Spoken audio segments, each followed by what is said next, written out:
जम्मू कश्मीर के उपराज्यपाल मनोज सिन्हा ने आज श्रीनगर स्थित शेरे कश्मीर अंतर्राष्ट्रीय सम्मेलन केंद्र में आतंकवाद पीड़ित परिवारों को नियुक्ति पत्र सौंपे। एक अधिकारी ने बताया कि इस घटनाक्रम का उद्देश्य आतंकवाद से संबंधित घटनाओं में अपने प्रियजनों को खोने वाले परिवारों को पात्र परिवार के सदस्यों को सरकारी नौकरी प्रदान करके सहायता प्रदान करना था। उपराज्यपाल सिन्हा ने स्वयं उत्तर, दक्षिण और मध्य कश्मीर के पीड़ितों और उनके परिवारों को 250 नियुक्ति पत्र दिए, पीड़ित परिवारों से बातचीत की और उन्हें उनके कल्याण और पुनर्वास के लिए प्रशासन की निरंतर प्रतिबद्धता का आश्वासन दिया। गौरतलब है कि यह कार्यक्रम अनुच्छेद 370 के निरस्तीकरण की 5वीं वर्षगांठ के अवसर पर आयोजित किया गया था। श्रीनगर से मीरा आफ्ताब की रिपोर्ट। आपने अभी सभागार में पीड़ितों की जुबानी सुनी। 3 दशक तक आतंकवादी मुल्क ने आम जम्मू कश्मीर के निवासियों का लहू बहाया। अनेक परिवार आज इस सभागार में मौजूद हैं। वक्त गुजरता गया लेकिन उनका दर्द नहीं गुजरा। मैं मानता हूं जो पीड़ा आपने झेली है उसे शब्दों में बयां करना ये बड़ा कठिन काम है।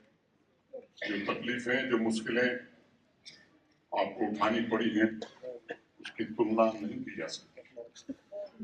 आज भी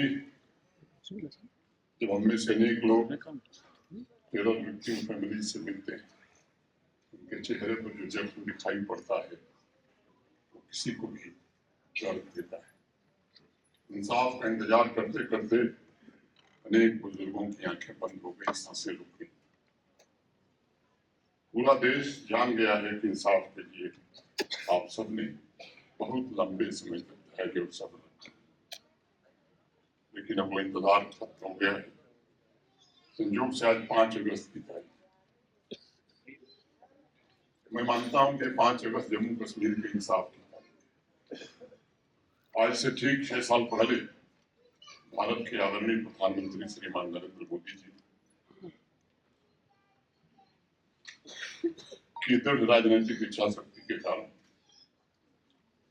एक फैसला हुआ और जम्मू कश्मीर के पूर्ण एकीकरण के 72 वर्षों का इंतजार पूरा हुआ। एक व्यवस्था जो भेदभाव से भरी हुई थी, उस व्यवस्था को समाप्त करने आरंभ हुआ और काफी हद तक अब वो भेदभाव वाली व्यवस्था समाप्त हो गई। मैं बार बार कहता हूं कि 5 अगस्त 2019 के बाद एक नए जम्मू कश्मीर का जन्म हुआ। कई लोग इससे सहमत नहीं होते। लोकतंत्र में सबको आजादी है अपनी अपनी बात करने की।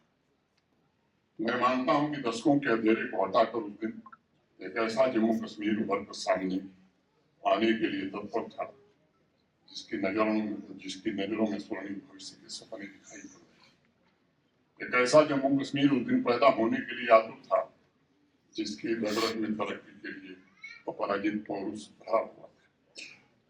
एक ऐसा जम्मू कश्मीर हमारे सामने आ रहा था जिसमें हर एक बासिंदा को बराबरी का हक मिला था, कोई भेदभाव नहीं था। और उस दिन ये तय हुआ था कि भारतवर्ष के सभी नागरिकों को जिन सुविधाओं का लाभ देश के बाकी हिस्से में मिलता है वो सारी सुविधाएं जम्मू कश्मीर के नागरिकों के लिए भी उपलब्ध रहेंगी।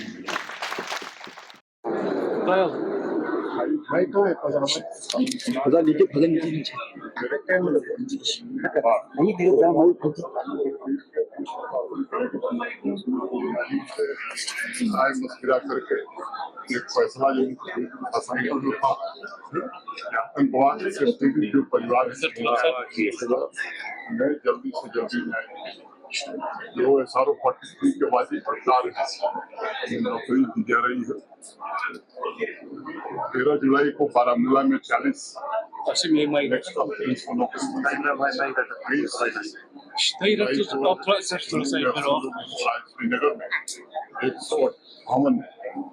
आतंकवाद पीड़ित परिवारों पीछे भी मैंने आपको बताया था कि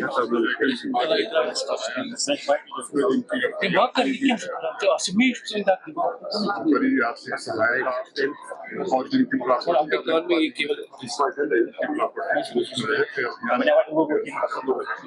मैं समझता हूँ कि ये केवल न्याय नहीं मिला है बल्कि गरिमापूर्ण जीवन वो प्राप्त कर सके हैं और निश्चित रूप से Fayaz Mike कैमरा करना पास 6 साल पहले जो व्यवस्था प्रधानमंत्री जी ने